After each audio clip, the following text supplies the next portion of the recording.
Good evening. Welcome to the, what's the date? June 27th, 2022 Troy City Council meeting. Please rise for the invocation and remain standing for the Pledge of Allegiance. Father in heaven, we give you thanks for this day and for the blessings you've given each and every one of us here in the city of Troy. We are most thankful for the beautiful weather and the ability to come together this evening to make decisions on behalf of the city for its residents, for its businesses, and those decisions that affect the region and visitors who come into our city. We ask that you continue to be with us as we work through this meeting, work with our residents, work with our businesses, work with city staff, work with each other as colleagues, and bless us with your presence throughout the rest of the night. We ask that you be especially mindful of those in our city who need your support and help, may not be able to ask for it themselves. We know that they're hurting, there are people hurting, and they need any help they can get. Please be with us always. In Jesus' name we pray. Amen. Amen. I pledge allegiance to the flag of the United States of America and to the republic for which it stands, one nation, under God, indivisible, with liberty and justice for all.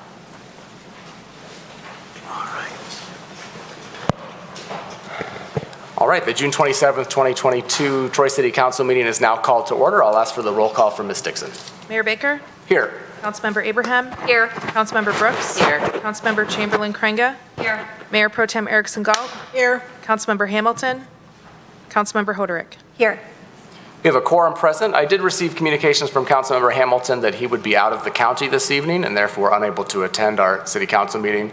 So I'll move that the Troy City Council hereby excuses the absence of Councilmember David Hamilton at the regular City Council meeting of June 27th, 2022 due to being out of the county. Support. Moved by the chair, supported by Councilmember Chamberlain-Krenga, that we approve the excused absence of Councilmember David Hamilton for being out of the county as read into the record. Any discussion? The vote, Ms. Dixon. Mayor Baker? Yes. Councilmember Abraham? Yes. Councilmember Brooks? Yes. Councilmember Chamberlain-Krenga? Yes. Mayor Pro Tem Erickson Galt? Yes. Councilmember Hoderick? Yes. Motion carries. First up are certificates of recognition and special presentations. We have none this evening. There are no carryover items. There are no public hearings. And so we move to public comment for items on the agenda from Troy residents and businesses. And there's nobody signed up this evening for anything on the agenda, so no need for reply.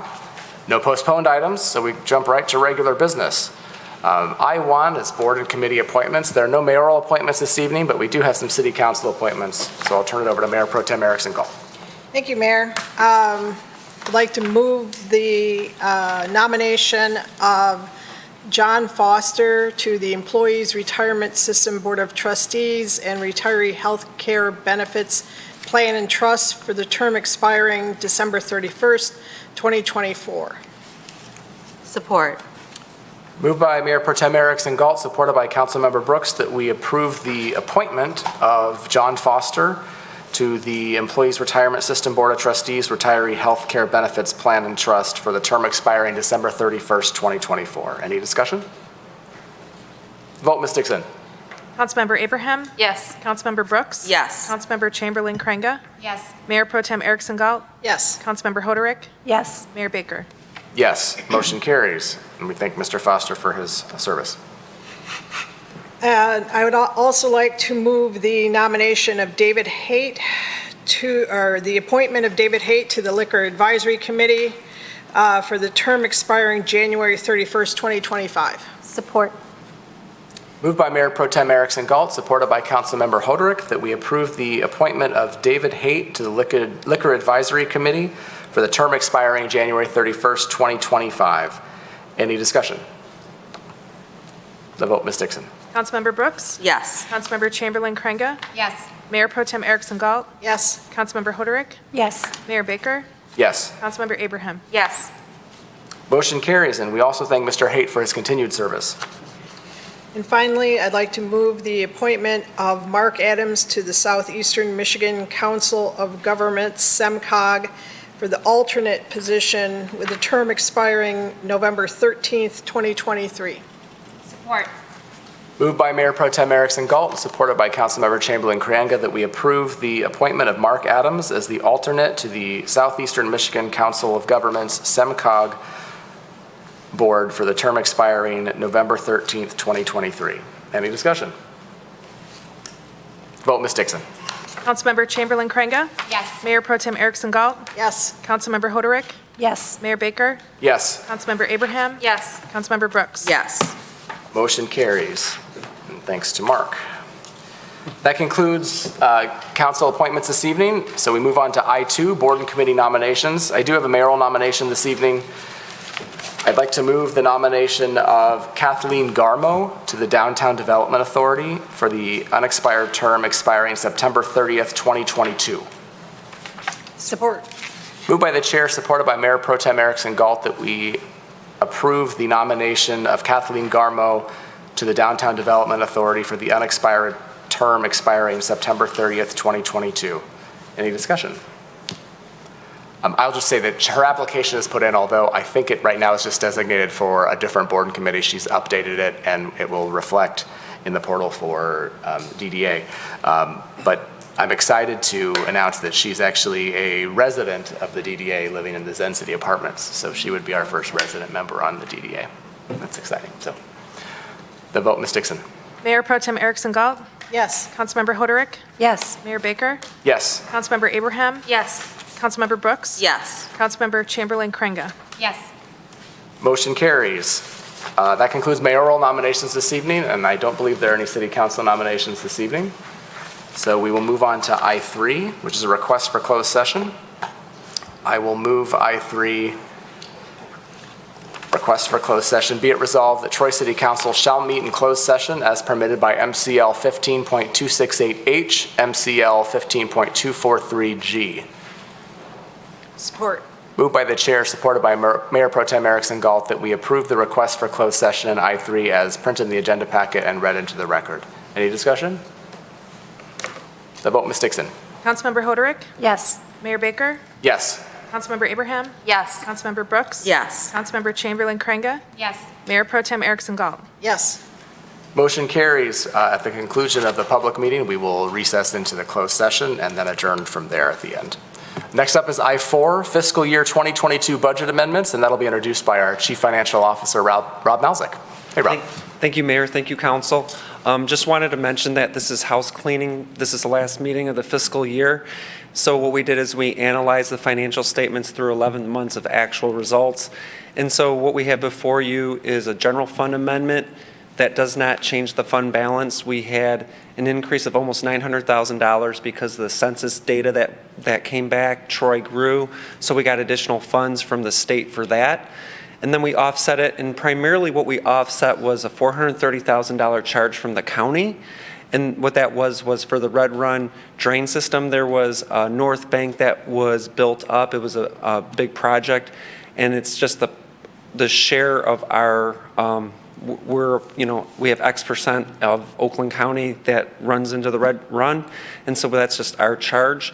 And then there was a couple other departments that had some minor adjustments. So that's what we have before you tonight.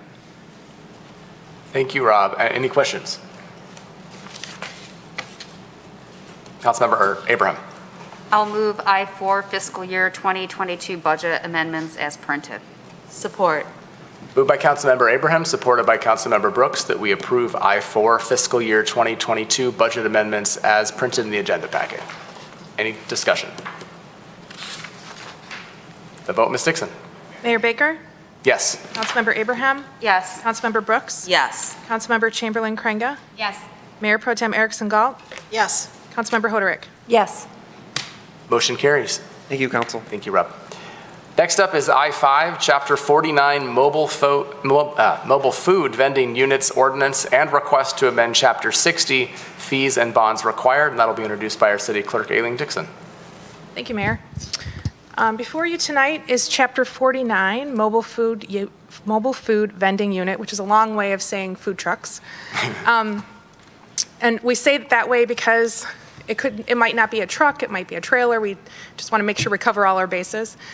The purpose for Chapter 49 is to regulate food trucks or mobile food vending units while still allowing homeowners associations and residents to invite food trucks to their events, their block parties, or whatever kind of events a neighborhood would have, allowing businesses to invite food trucks to their events for their employees, but also to protect the business interests of brick and mortar restaurants. So there are regulations in this chapter that would prevent food trucks from setting up outside of a restaurant, for example, or from being too close to an event where other food trucks were included in the invitation or they were registered to be at that event. We wouldn't want food trucks to park just outside the event and take some of the business away from the food trucks who had legally registered. So while we were writing this ordinance, we researched other municipalities and what they do, the municipalities surrounding us. Basically, Novi, Farmington Hills, Rochester Hills, and Royal Oak only allow food trucks to operate as part of a special event permit. So for our purposes in Troy, that would mean that anytime if we were to adopt a similar ordinance to those cities, anytime a neighborhood wanted to have a food truck at a block party, they would have to get a block party permit for the food truck, or even just a Friday night food truck event. They wanted to have a food truck come and park in their neighborhood, like we did. We saw a lot of that during the pandemic, during the shutdown. So we wanted to make it a little easier for residents to be able to have food trucks in their neighborhoods, but we also wanted, like I said, to protect the business interests of brick and mortar restaurants. So all of that is taken into account with the chapter that we've written. And I should point out, Sterling Heights does have a food truck ordinance similar. It addresses food trucks specifically. The only regulations on that is that it doesn't allow a food truck to be within 250 feet of an elementary school. So we had kind of dug a little deeper into where food trucks could be, but we always kept in mind that we wanted to make sure that it was easy on our residents. And also for the food truck owners, they license once a year, they go through an inspection process. It's a $100 fee. It's fairly easy for a food truck to be licensed, but also protect the interests of everybody else. And I can answer any questions that you have. Thank you, Aileen. Questions? Councilmember Chamberlain Craig. Thank you, Mayor. The first question is, say if a food truck is from Royal Oak, or like an ice cream truck, or Birmingham, and I'm close to the border, and they come over to Troy, do they need to have a license to be able to operate in Troy? Ice cream trucks already do require a license as part of our peddler ordinance. And food trucks, yes, if they came from another city, regardless of where they are based, they would need to have this license in order to operate within the city. And so like I said, we don't make them licensed for each location they go to or each event they go to. They get licensed once a year, they get inspected, we provide the license to them, and then it would be good for the calendar year. So that's helpful to know. So a food truck or an ice cream truck from one municipality, they're probably getting registered there, and then as they come if they're going to operate in others, they need to do that, the application fee and then the annual fee every year. And that's what other municipalities do, is that right? Right, so in the communities that I mentioned, those food trucks would only be allowed to operate if the residents or businesses that wanted them there got a special event permit or a special use permit for that food truck to operate, where ours is a little bit looser than that, because we allow them to be licensed once for the whole calendar year, and then they can go to any events that they get hired for, basically. And we wouldn't necessarily track each event that they were at or make the residents apply. It wouldn't be a burden on the residents or the businesses in Troy to apply for the permit. It would be a burden on the food truck owner to apply for the permit. Additional questions? I apologize for not asking these questions in advance, first of all, so I'll try to not put you on the spot too much. But my first question is about notification to food trucks in the area that we know, or education. Do we have a plan in place for how they'll be notified that they need to comply? Thank you. Yes, we're going to be doing social media announcements. We'll notify, do press release, and we don't have a list of food trucks in our office right now, but I know that, for example, Cindy Stewart has a list of food trucks, and while the farmers market would be exempted from this ordinance, those food trucks may be hired for other events, so we could notify them that way as well. So there's a couple different ways that we plan on notifying as many food trucks as we possibly can. Okay, and then my other question is, and I'm not sure coming out of the pandemic how common this is, but I know there's a prohibition from having a food truck too close to an existing brick and mortar restaurant. What if it's their own food truck at their own restaurant? We don't allow, there's no exception for who owns the food truck. Any food truck would have to abide by this ordinance, whether it was owned by a restaurant and parked next to the restaurant, or owned by someone else and parked next to a restaurant. They would all have to abide by it. Meaning they couldn't do it, right? I mean, Correct, you Like, can't. for example, there was a restaurant on Long, I won't mention the restaurant, but I know a Right. very specific restaurant that did it. I don't know if it was just a pandemic thing or if they're still doing it. I don't know to this day, but I think they might be surprised if they're told they can't. That's why I'm a little concerned. Because they're going to say it's my own restaurant. It's my own stuff. Those situations were taken into account when we wrote this. Okay. We are aware of specific situations like that. So we took all of that into account when we wrote this, and it is addressed by that. Okay. All right. Someone like to move the resolution? Councilmember Hoderick. Thank you, Mayor. I will move I-5, Chapter 49, Mobile Food Vending Units Ordinance, and request to amend Chapter 60, Fees and Bonds Required, as printed in the agenda packet. Support. Moved by Councilmember Hoderick, supported by Councilmember Abraham, that we approve I-5, Chapter 49, Mobile Food Vending Units Ordinance, and request to amend Chapter 60, Fees and Bonds Required, as printed in the agenda packet. Any discussion? Councilmember Hoderick. I just appreciate all the questions you anticipated in your presentation, and the, researching what other cities are doing, and keeping our residents in mind in terms of the ease of bringing these in, because it is now becoming a more popular thing to do. So thank you for the efforts to do that, and appreciate it. Thank you, Councilmember Hoderick, and she's absolutely right. So thank you. Any other comments, discussion? All right, the vote, Ms. Dixon. Councilmember Abraham? Yes. Councilmember Brooks? Yes. Councilmember Chamberlain-Crainga? Yes. Mayor Pro Tem Erickson Galt? Yes. Councilmember Hoderick? Yes. Mayor Baker? Yes, motion carries. Thank you. That concludes regular business this evening. Next up is the consent agenda. There was a yellow sheet submission for J7 clarification and correction, so make sure everyone saw that. And anyone like to pull an item from the consent agenda for further discussion or consideration? Councilmember Abraham.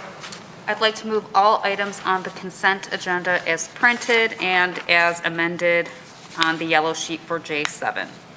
Support. Moved by Councilmember Abraham, supported by Councilmember Chamberlain-Crainga, that we approve all items on the consent agenda as printed in the agenda packet, with the exception of J7, which has been a late submittal and amended. Any discussion? Vote, Ms. Dixon. Councilmember Brooks. Yes. Councilmember Chamberlain Craig. Yes. Mayor Pro Tem Erickson Galt. Yes. Councilmember Hoderick. Yes. Mayor Baker. Yes. Councilmember Abraham. Yes. Motion carries. Next up, there are no memorandums and future council agenda items, so we move on to public comment for items not on the agenda from Troy residents and businesses. I see we have 3 people signed up this evening. First up is Vinod.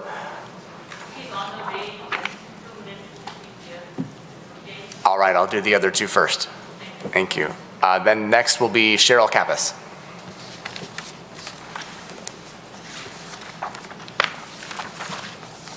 Good evening, Mayor and Council.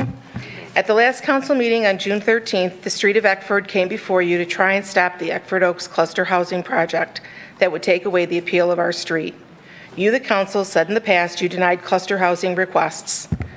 I wanted you to bring to your attention that in the last 2 years, every cluster housing project has been approved. The mayor said before voting that the situation the council was in sucks. If the cluster housing situation sucks so bad when voting, then why isn't the ordinance not being looked at for change? The ordinance provides for saving trees and green space. How many of you have looked at the finished product to see how many of the trees have actually lived? We provided pictures of the Eckford Oaks property not being maintained. At this time, the grass is now almost 5 feet tall. It comes up to here on me. The assistant city manager said traffic enforcement would be out in a day and a half for the speeding problem. We have yet to get a speed monitoring machine or even see a police car on our street. So I ask you, mayor, council, city officials, why are you not capable of following through? Thank you. Thank you, Ms. Kappas. Next up is Mr. Tony Kappas.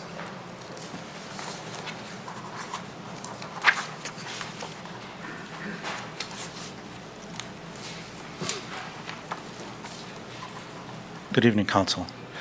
First, I'd like to thank Mr. Miller, who was not present here 2 weeks ago, for inviting me to be getting more involved with City Council and city government in a whole. So in that effort, I've decided to get much more involved. And unfortunately, until some things get resolved and hopefully Council decides to act on things, we will be seeing a lot of each other. So with that being said,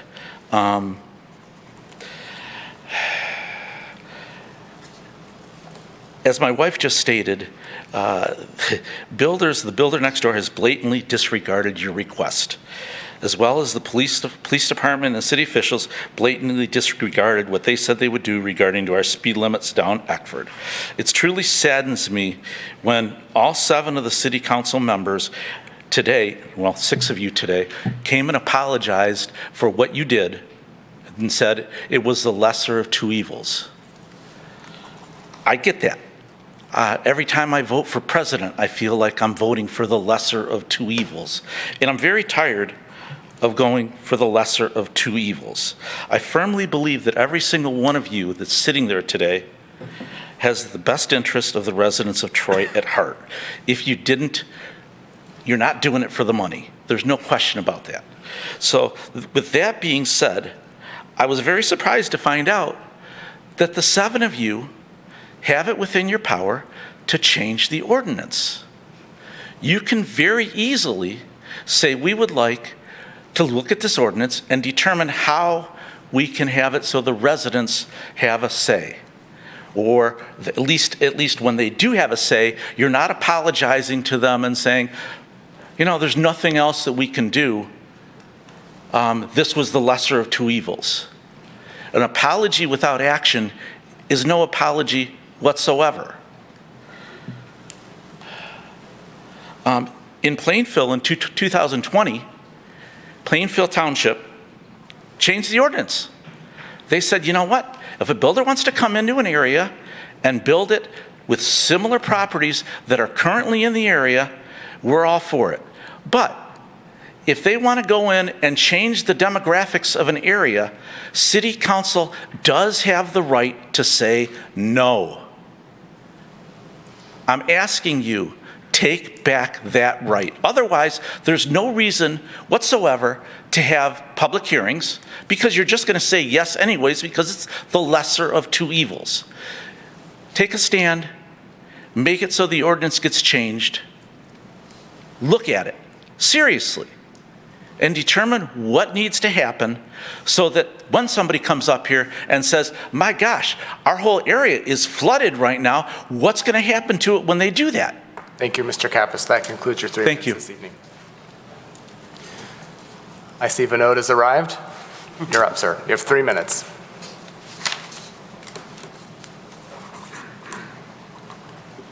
Thank you, Mr. Baker and the City Council. Sorry for being on shorts. I just came off of a practice, and I just had to hurry up. First of all, I came here first to thank Troy administration, especially Kurt Bovey and Mr. Brian Gall, for actually swiftly getting into action. They called me in, and we went and looked at the Raintree Park, and they already we put together a plan for the practice lanes. They're getting in motion in terms of the practice lanes, and as well as they're working on the other parts of it. That's one. Number two, they start to maintain the ground well in terms of the cricket field and the adjacent to the Troy Community Center. They start to maintain it. We are playing every weekends. So I first wanted to acknowledge that actually the Troy administration is immediately listening to it and then taking action. The third part is I did show them how to do a self-reservation. The city that's in John Creeks in Atlanta, they actually have their own self-managed. I sent them the link, YouTube link, and Kurt took it over and basically took it to their own IT department, and they're working on it in terms of implementing it. And I did follow up last week. They're in testing. It is very impressive. And I want to come here and actually say my thank you to them for swiftly taking that action. So that's why I'm here. And the fourth thing I'm here for is we are hosting a youth cricket tournament on July 23rd and 24th, trying to promote it. If we can block that, I don't have a formal invitation here. I just coming off of the practice sessions. So it would be nice if Troy City Council members and even mayor shows up. It would be a big boost for the cricket. And actually, we're going to be hosting in Bloomer. There's going to be opening ceremony on Saturday, and there's going to be a closing ceremony on Sunday evening. So it is just an invitation right now, and I'll be coming in the next Troy Council with a formal invitation. So that's going to be on July 23rd and 24th. And that's all I'm here to talk about it. And once again, thank you for City Council and the City Administration for swiftly getting into action and listening to our voices. Thank you. Thank you. Appreciate you coming forward this evening. That concludes those that have signed up for public comment for items not on the agenda from Troy residents and businesses. Now's an opportunity for City Council or City Administration to respond and reply. Anyone like to respond or reply? Councilmember Abraham. I do appreciate Mr. and Mrs. Kappas for you coming out and continuing to speak, and frankly, for future involvement. That's what we want of our citizens. That's why I'm sitting up here today. I had an issue, got involved, stayed involved, and now I'm at the table. This could be you too.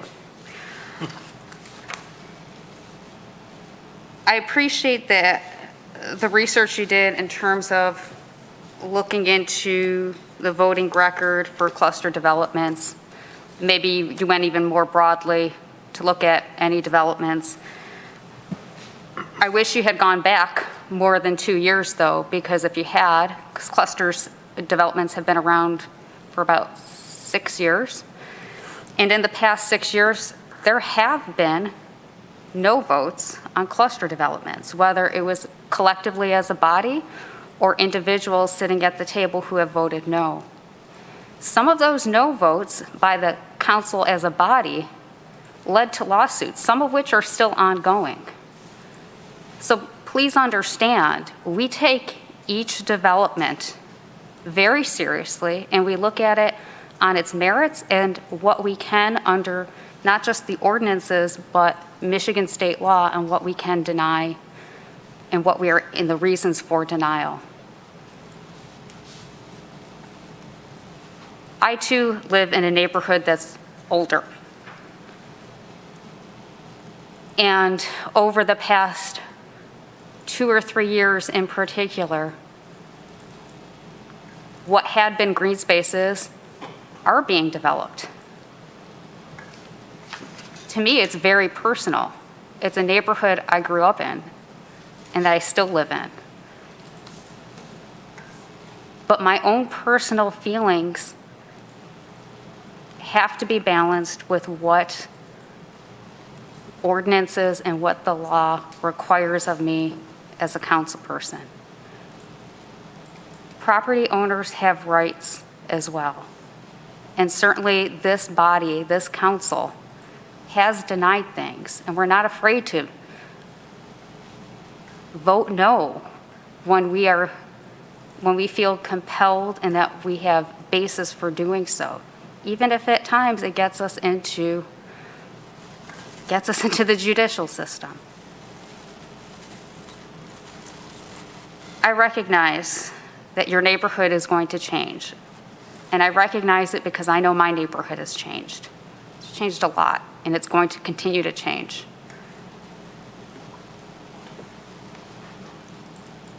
But that's something that always has to get balanced by all stakeholders' rights, and it's not easy. If it were easy, the meeting of the 13th would have been a 10-minute discussion, and clearly it was not. The issues that you raised, the tall weeds, you're right, that should be addressed. That should be addressed. There's issues with flooding. I know I've driven in that neighborhood before, and before the vote, I certainly drove through it again, and I could see that all the ditches were filled with water. We had had a rain event, I think, the day or two before. Please know that whether it was a cluster development that got approved or something by right that got approved, as part of the final site plan approval, because what came to us 2 weeks ago was the preliminary site plan approval. The final site plan approval must, by law, address all of those concerns, whether it's flooding or eagle or what trees are going to be cut down versus not cut down. All of that's part of the final site approval. And it must get addressed at that point. That's where all the plans are fine-tuned. And the builder cannot build until all of that is bought off on. You also mentioned speed monitoring, which I can also say to anyone that would say that that street isn't a cut-through is highly mistaken. I think we all recognize you can get from Livernois to Rochester through that neighborhood. Paving it will probably bring in more traffic. But again, whether it was cluster or by right, that would likely happen. We've had other developments where concerns about speeding were brought forward. And we have gotten the traffic unit, the speed traffic unit of the TPD involved.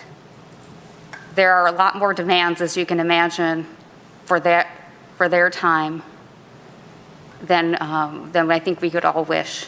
And so if you haven't seen them yet, it doesn't mean that you aren't a priority. It's just being balanced with other streets, particularly ones near elementary and middle schools too, that are seeing those type of traffic, or what I'll call the known cut-through streets. I can certainly,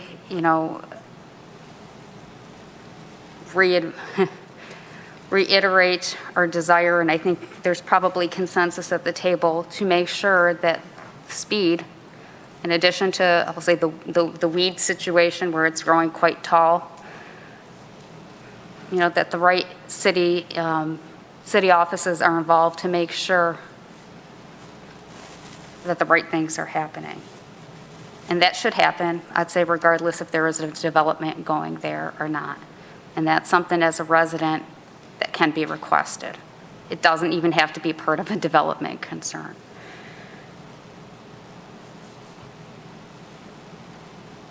Again, I very much appreciate your coming forward. It is not easy, and it's not easy to see your neighborhood change. I know it certainly wasn't easy for me. I have 2 cluster developments coming in within my square mile, my precinct, all within the last 2 or 3 years. And I think back, and I remind myself, the house that I live in now, someone was really angry that it got built because something else got torn down. In fact, I know it was woods that were probably torn down to build my house. Of course, that was 40 or 50 years ago. We live in an evolving city. We can shape its growth, but stopping it is another matter altogether, because it is a matter of property rights. If it were easy, we wouldn't be, like I said, we wouldn't be having such a long discussion. So thank you for coming forward again tonight. Look forward to seeing you probably at other council meetings and other events, and that's good. I look forward to that. Appreciate your being out here tonight. Thank you, Councilmember Abraham. Appreciate that. Additional response? City Manager Miller? Just really quick, I know that the CAPAS has mentioned a few things. We'll double check what's happening with the traffic and police presence and the tall weeds. We'll look into it and report back to council. Okay, appreciate that. Did you have something, Councilmember Hoderick? She covered She covered it all pretty much. everything I would have said. I do just, when I add, I say a little bit. I might actually not be as long as Edna this evening, but I do expect to see you back, and I look forward to it, believe it or not. I really mean it. And here's why. I've said for years, because this is an ongoing situation in our city, there's no better way to get community involvement than to propose and build a new development in somebody's neighborhood. And I know that sounds kind of horrible to say, but it does bring out good people in our city to get more involved and to help guide the conversation for the next thing. Obviously, the horse has left the stable here as it relates to the property next door to you. But I do believe what you come forward with to us can help mold and guide our conversations and discussions. And obviously, we've got, some of us have 9 years on this council, and Ed and I we're in our 7th.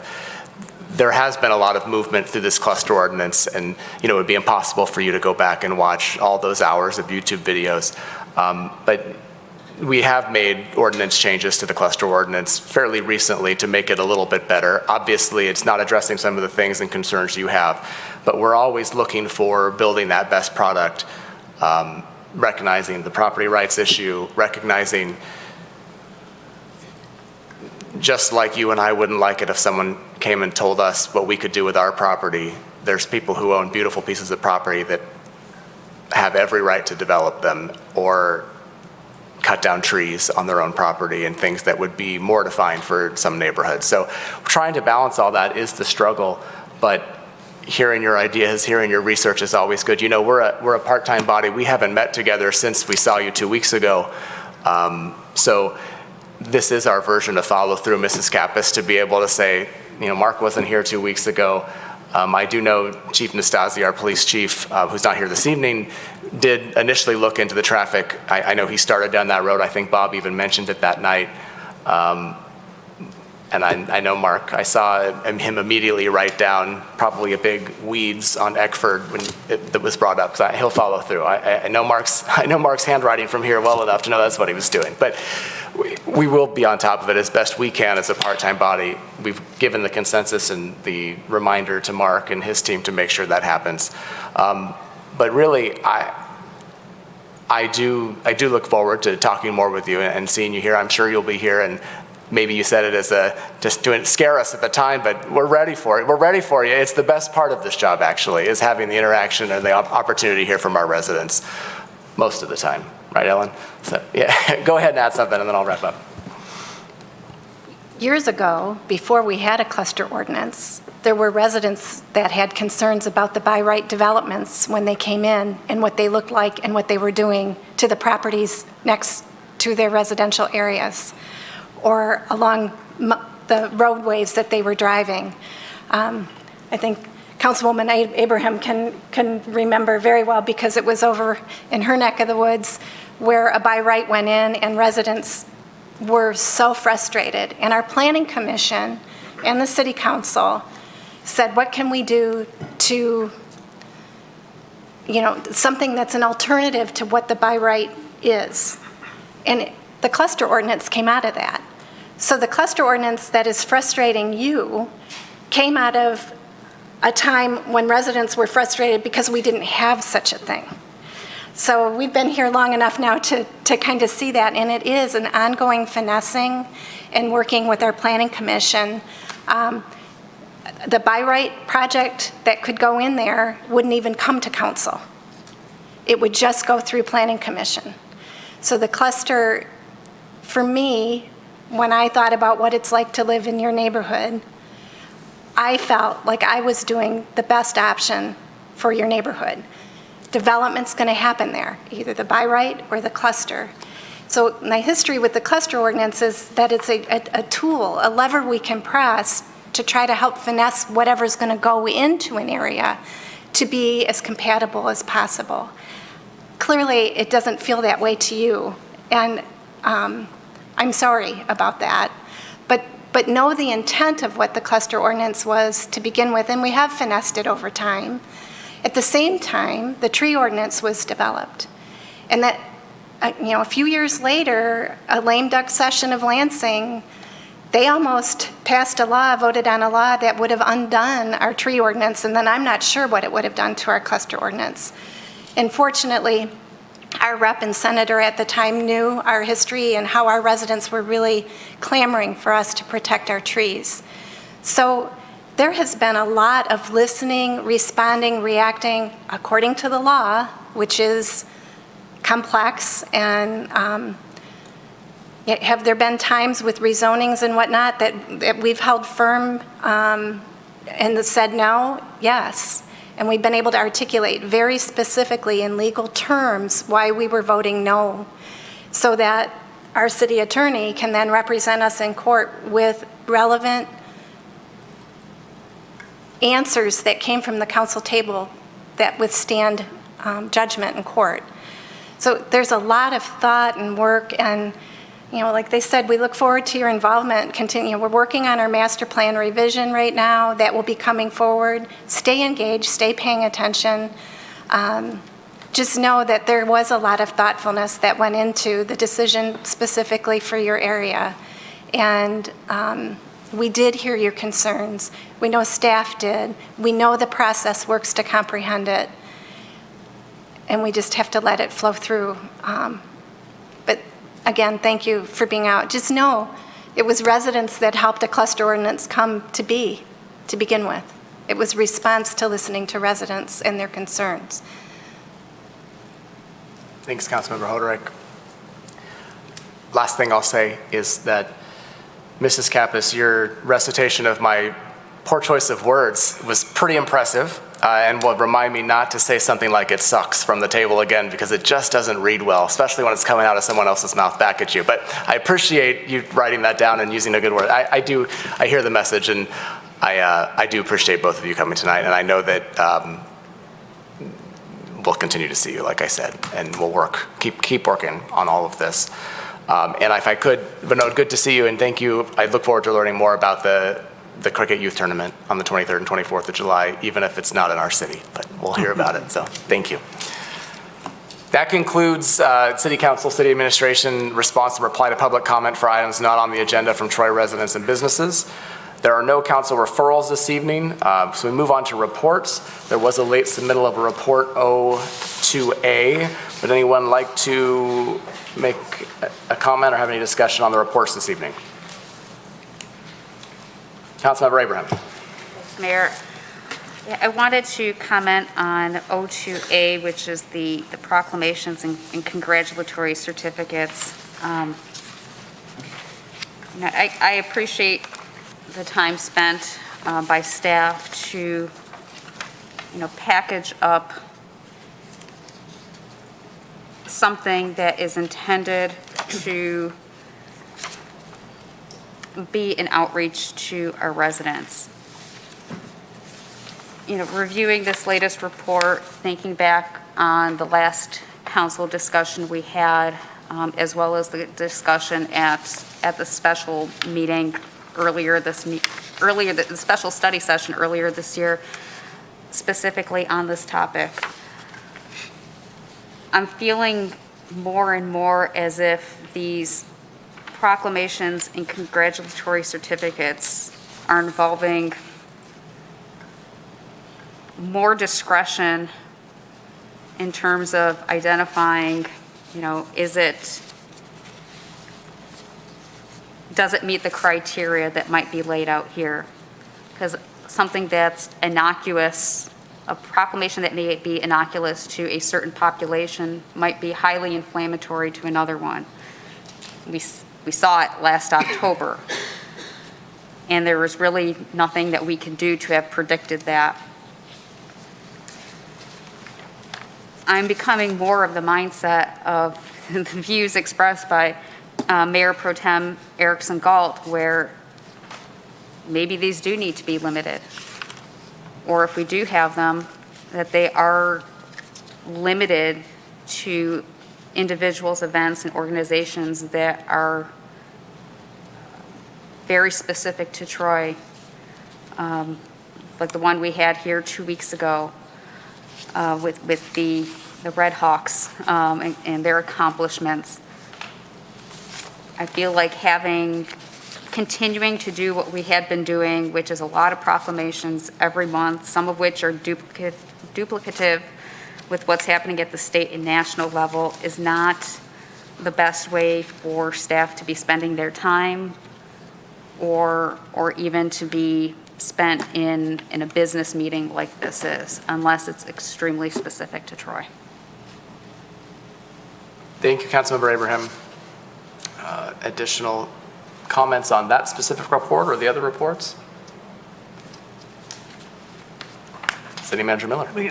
This is regarding proclamation. Just want to remind council that we prepare the report, which was submitted, and Bob did all of the writing of it, that it's your proclamations and you give us directions on what direction you want to go. I mean, we're trying to help lay it out for you, and we'll listen to you and come back. That's all. Thank you. Councilmember Brooks? Thank you, Mayor. So I just want to clarify. So it sounds like the proposed guidelines would be that proclamations would be, in essence, what we have been doing, kind of things that are very Troy-focused, but that maybe some of the recognition and public awareness wouldn't be a formal proclamation that would be read at city council meetings. It would be maybe something that would be just more public on the website. Is that the thought behind some of this, or? If I may, thanks. That's kind of what we need direction on. When last time we talked about this, I prepared a memo with very long lists of events, of stuff that we had done in the past, and then some potential guidelines for consideration at the end. So with this report, I had the proposed guidelines up front, and these are for potential guidelines for conversation purposes. So the first one, to recognize individuals, events, and organizations in Troy, was kind of like what Councilmember Abraham was talking about, and service commendations and that sort of thing. And so if you think about the three proposed guidelines as kind of small, medium, and large, we could just do that and stop and not do any of the public awareness campaigns or number 2 or number 3. So that's really up for council to decide, do we just want to do those Troy things and limit it to that? Not do, some of the things that, that have been done in the past, or, small, medium, or large. So does that make sense? Yes. But Yes, it does. Okay, so, but in the memo, but there's a couple things. One, we had talked before about like having a list, an annual list of, and I just set that idea aside and took what I called the blank slate approach at the last meeting, and just said, okay, there are no proclamations until somebody asks for one. And if a member of the community asks for a proclamation, these are the potential guidelines, criteria that we would apply to that.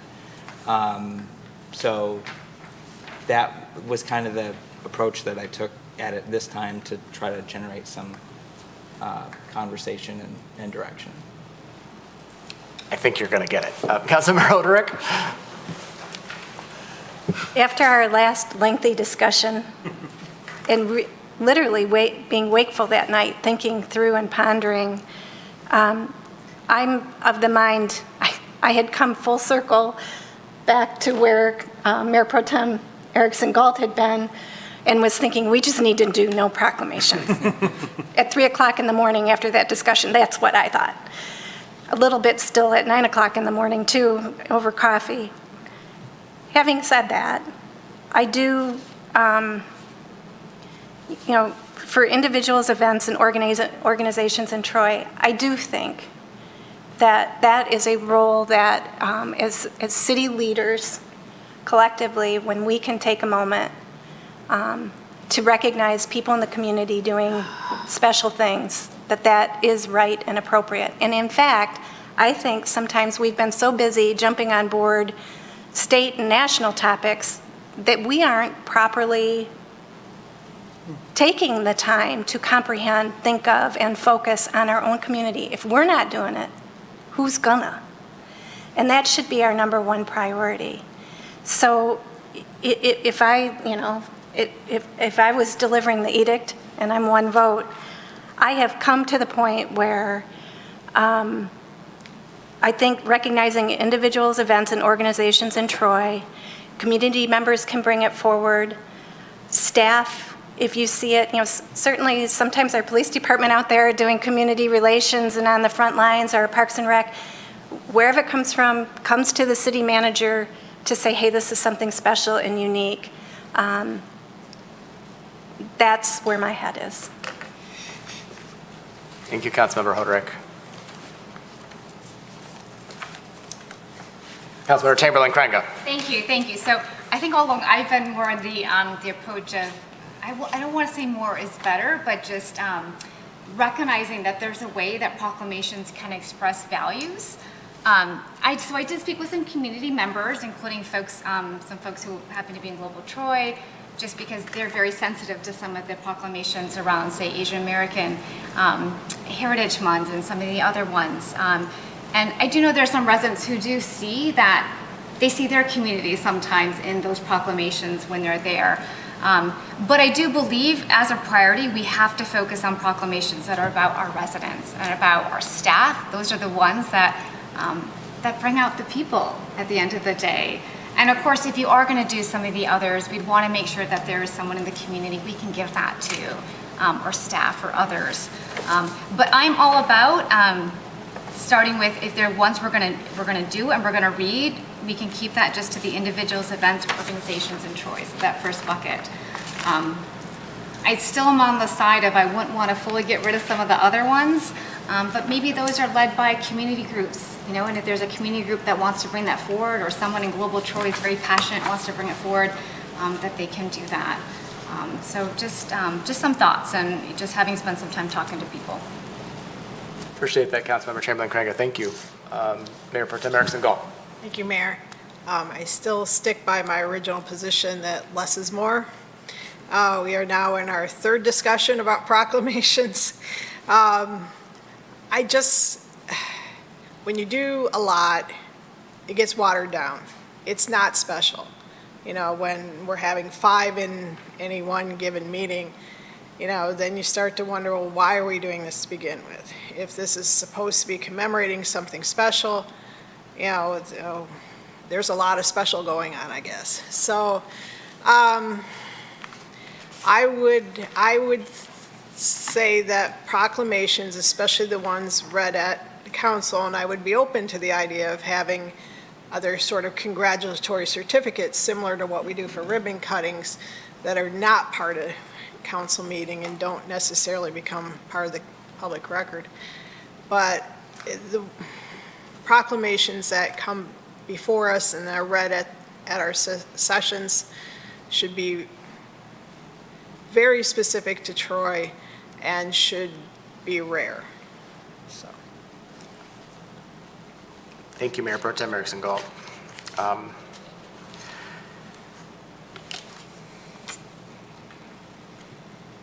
If we have to get off the pot, if I can say that. No, there's another quotable line, Mrs. Kappas.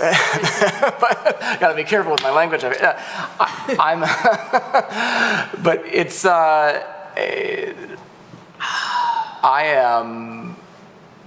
I've gone around and around with all this, and, you know, I'm thankful we have this opportunity this evening, and thankful first Bob and everyone who has, I think it's mostly Bob who's done the, the heavy rowing on all of this. You've given us a lot of information. You've probably read more proclamations than you ever cared to and done more research and probably learned about a few new things in awareness days and months that you didn't know existed. So I appreciate all the work you've done to get me to this point. And I tell you, I feel like we need to kind of really give direction tonight at this point. I think that's where we're at. And I've heard from those of us here, if it was up to me, I think we do number one and number one only. I think that the individuals, events, and organizations in Troy obviously makes the most sense. It works with the business of our city. It seems to be working in what we've done over the past several months, frankly. And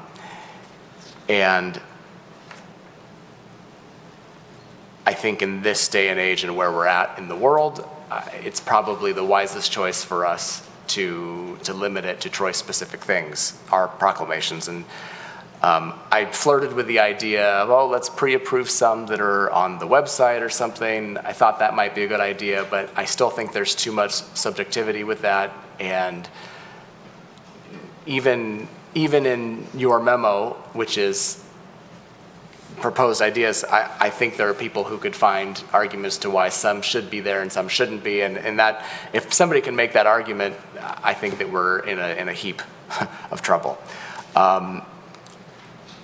I serve on Global Troy, and I know that some of the proclamations we've done for awareness or recognition of certain cultural groups or ethnicities have been very beneficial to this community specifically, and I don't like the idea of the impression being that we don't care anymore or we're dropping that, because that I don't truly believe that's any of our thoughts on that. And that said, I don't see how we can properly do these justice at this time anyway, with the resources we have on staff and the such variance of different groups we represent.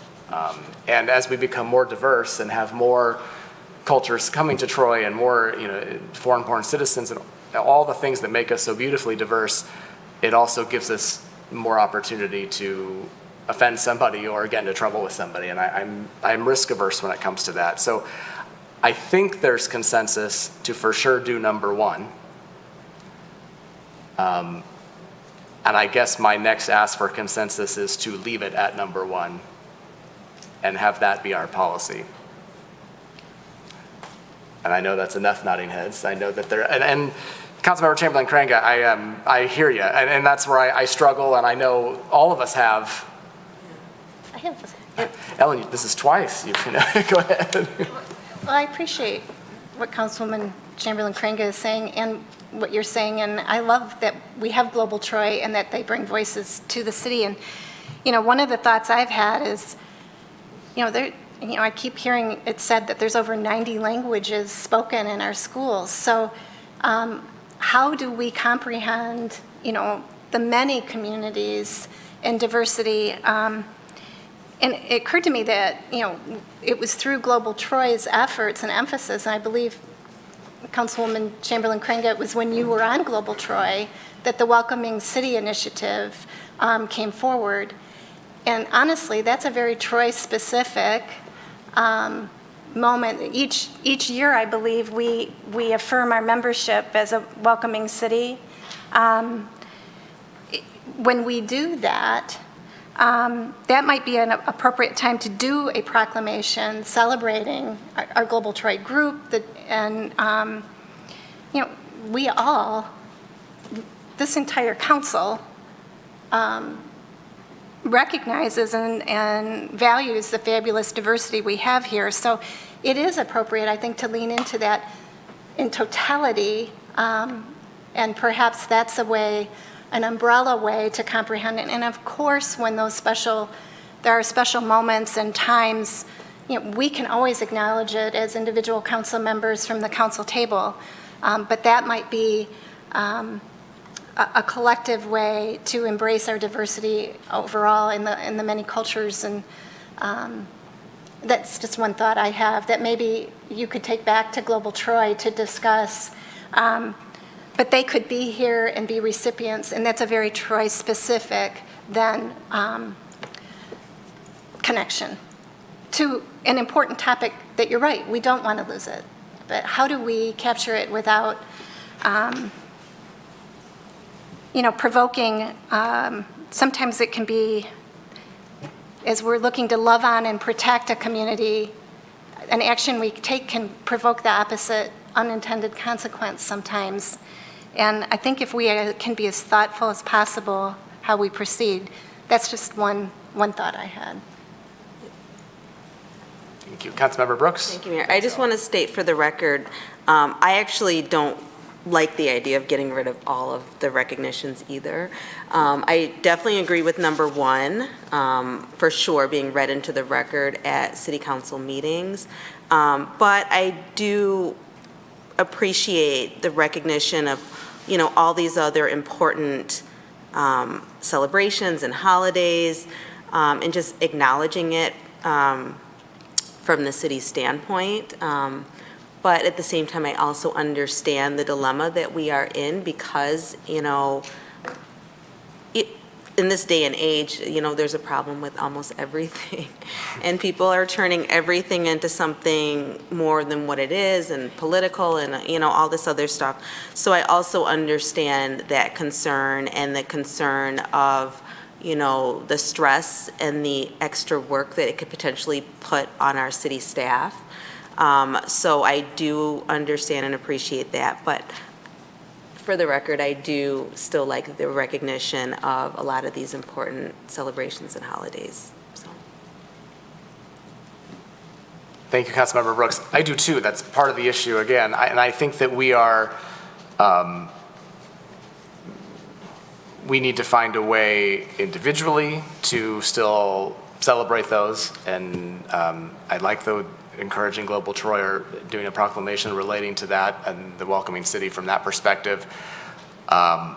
Again, and I say this a little bit sheepishly, but obviously we have public comment opportunities every meeting that anyone could, from any community, any group in our city, I would hope they'd come forward with responsible and respectful words, but in fact our rules require it. They can't do inflammatory comments, but there's opportunity for community groups to bring information forward to us in that setting to celebrate certain aspects. And perhaps as we move forward with our new hire, and we're putting a lot on this new hire who suddenly has to solve every problem that the city of Troy has, but community engagement, perhaps a portion of this could be revisited once that person is up to speed. That job has to be advertised first, but so it'll be a while, but that could be something that dovetails in with that, I think, to include some information or some help and guidance in that respect. I do have a question. is this a council rule change to reflect what our plans are? City Attorney Bloom or Assistant City Manager? Yes, Bruner? I was going to say, we're trying to kind of narrow down the options, so the next step will to propose a change to Rule 7, City Council Rules of Procedure. Okay. So we'll draft something, bring it back to you for formal consideration. In the meantime, just as you're discussing the issue, a little hope for things like Welcoming Week. That's an obligation that the city has taken on by becoming a member of that organization. Same thing with like Arbor Day. In order to be recognized as a tree city, City Council's got to adopt that resolution. So, you know, the way the memo's written, there's kind of stark, you know, delineations between those three categories, but the reality may be a little more nuanced than that.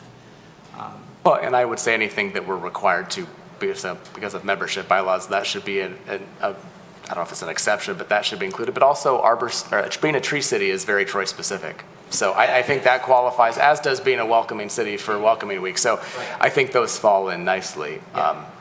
But as you were all discussing it, it occurred to me like that's not necessarily going to be excluded in the future. These are things that would fit within the potential guidelines that hopefully you'll adopt at the next meeting. And the other aspect of it, I'm excited to know we'll get to talk about this again when that comes to us for formal consideration. But in drafting those, my other concern, and we've talked about this in the study session from the table a little bit, is the council referral aspect of these things.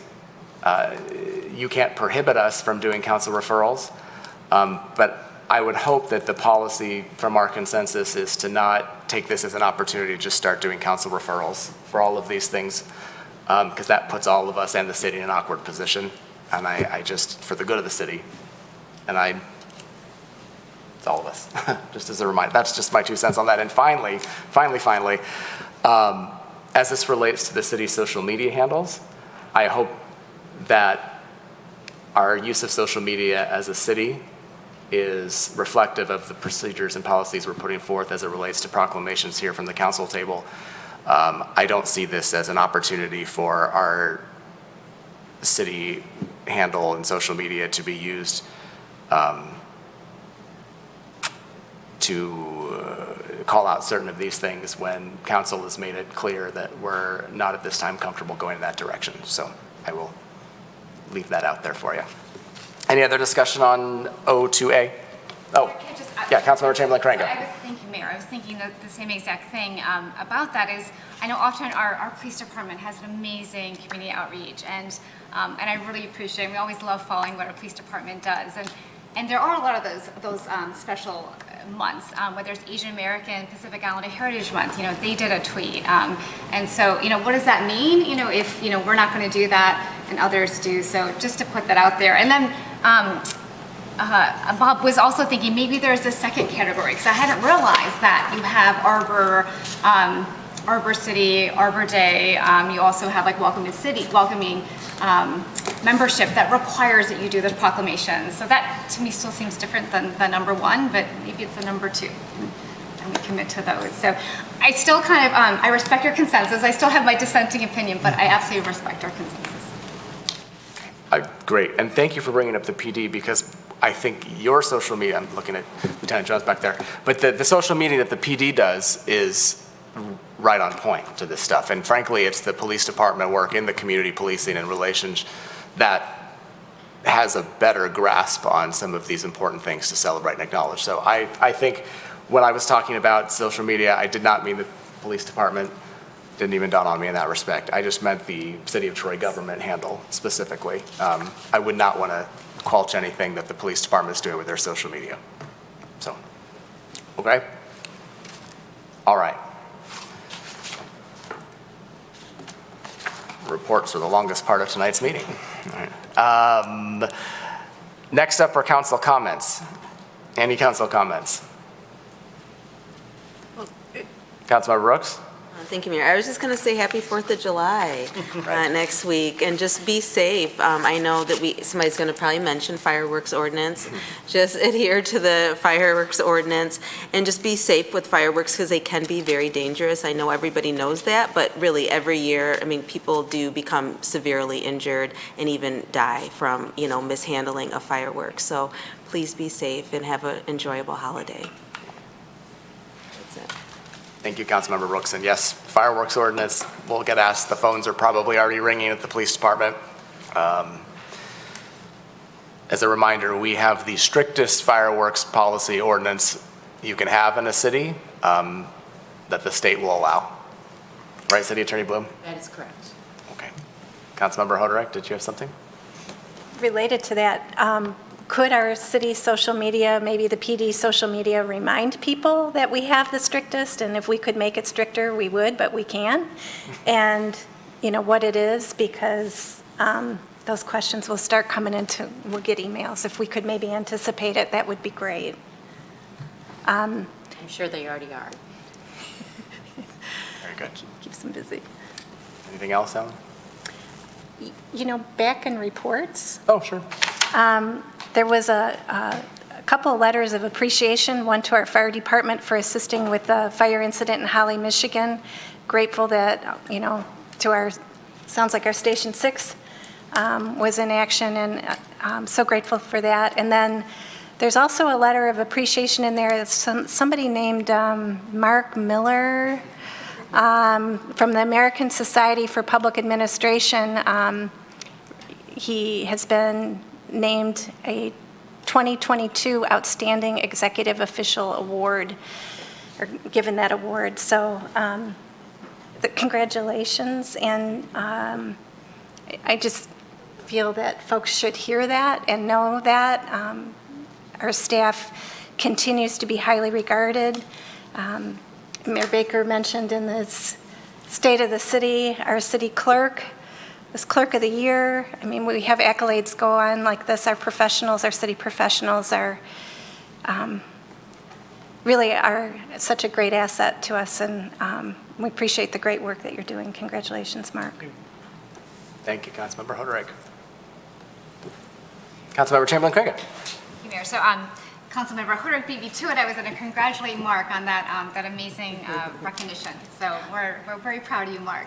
Our other Mark, Mark Adams, I noticed he's also in Washington, D.C., promoting Global Troy, us as very much as a powerhouse. So just great to see our staff out there, always kind of sharing the great story about who we are as a city. On a different topic, I was just at a retreat with the Michigan Municipal League, and a big topic we talked about was trust building. And as I listened to some of these conversations tonight, it made me think about trust building that you bring questions to us, you bring requests, and the way that our staff are responding, and bring that back. And as well as the Kappas family, you coming and sharing, and I know it's not the answers you want to hear, but that we want to listen, and I would invite you, we're still working on updating our master plan, which is the bigger vision under which you have all the ordinances as well, is come take part in that, be a part of that process. We'd love to have you in that, and to be able to build that trust to, try to work with each other, and to share kind of the things that we feel hamstrung by, and continue to show that we want to listen to you to take the city forward. So there's that. And then another thing with trust building I thought is, I've appreciated that we have over the past couple years, we always seek to do an infographic of our budget. And so our fiscal year actually ends this week, to share that with residents, and the new one begins July 1st. And with that, I want to thank city staff for the infographic that shares. It's a nice snapshot of what we've approved, essentially, so you can see where your tax dollars are going, and it's a beautiful snapshot of that. And I know the mayor's already shared it on social media. So again, just little ways, as we were asked at this retreat, of how are we trying to build trust in our community. And I think there's ways that each year we're trying to find new ways to build trust, and that always begins with listening to you all. So thank you for coming and sharing. Thank you, Councilmember Chamberlain-Craig. Trust building, that is great thing to bring to us tonight. Appreciate that. It's something that I've talked about a lot, and sometimes I think we do it better than other times. So always good to keep it forefront. Appreciate that. Anyone else? truly quick, yesterday we dedicated the Troy Firefighters Memorial at Firefighters Park, and it was pretty amazing to see so many firefighters there. 4 fire chiefs were there, and the widow of one beloved chief as well, and a couple of former mayors were there, and really a lot of family members of our fire department. All of our fire trucks were there. I'm not sure how that was possible, but they were all there. And I just want to remind residents that the memorial is at Firefighters Park. It's a beautiful memorial that has the path that runs right through the middle of it, so you can't miss it if you're out enjoying our paths and trails out in Firefighters Park. And I urge you to go take a walk through there, reflect on the service our firefighters have provided to the city of Troy. I think our fire department is about 82 years old, or just over 80 years old, and it has a wonderful history, and I'm really thankful to have that memorial officially dedicated, and really do encourage residents to go check it out and pay tribute. So that concludes council comments this evening. I don't see that anybody has signed up for public comment for items on or not on the agenda for members of the public outside of Troy. We do have a closed session, so we will recess into closed session, and then we'll be adjourning from in there when that's concluded.